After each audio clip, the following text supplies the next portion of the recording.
అందరికీ నమస్కారం. YCP MP కన్నుమూత, పరుగున బయలుదేరిన జగన్. ఈ విషయాలను తెలియాలంటే కనుక ఆ వీడియో మీరు కంప్లీట్గా చూడండి.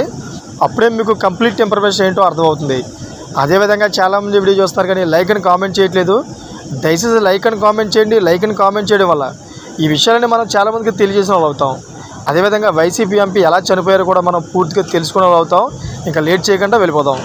ఫ్రెండ్స్, మాజీ సీఎం వైఎస్ జగన్మోహన్ రెడ్డి ఇవాళ శ్రీకాకుళం జిల్లాకు వెళ్ళారు. జిల్లాలోని పాలకొండలో ఇటీవల వైసీపీ నేత పాలవలస రాజశేఖర్ రెడ్డి మృతి చెందారు.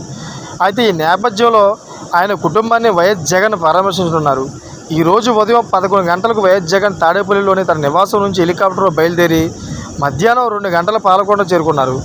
అయితే వైసీపీ సీనియర్ నేత మాజీ ఎంపీ పాలవలస రాజశేఖరం ఇటీవల అనారోగ్యంతో కన్నుమూశారు. రాజశేఖర్ మృతి విషయాన్ని విజయనగరం జిల్లా జడ్పీ చైర్మన్ మజ్జి శ్రీనివాసరావు వైఎస్ జగన్ దృష్టికి తీసుకెళ్లారు. ఈ క్రమంలో నేడు రాజశేఖరం ఇంటికి వెళ్ళిన ఆయన కుటుంబ సభ్యులను వైఎస్ జగన్ పరామర్శించారు. అనంతరం పాలకొండ నుంచి నేరుగా బెంగళూరుకు పయనమయ్యారు. అయితే 2 రోజుల క్రితం బెంగళూరు నుంచి తాడేపల్లి చేరుకున్న వైఎస్ జగన్ మంగళవారం విజయవాడ జిల్లా జైలులో మాజీ ఎమ్మెల్యే వల్లభనేని వంశీని ములాఖాతులో కలిసి పరామర్శించారు. బుధవారం గుంటూరు మిర్చి యార్డును సందర్శించిన విషయం తెలిసిందే. అయితే ఈ విషయం తెలుసుకున్న కుటుంబ సభ్యులందరూ కూడా చాలా ఆనందోత్సవాలకి అయితే గురయ్యారు. జగన్మోహన్ రెడ్డి పరామర్శించినందుకు అందరూ కూడా సంతోషాలు వ్యక్తం చేశారు. Thank for watching friends.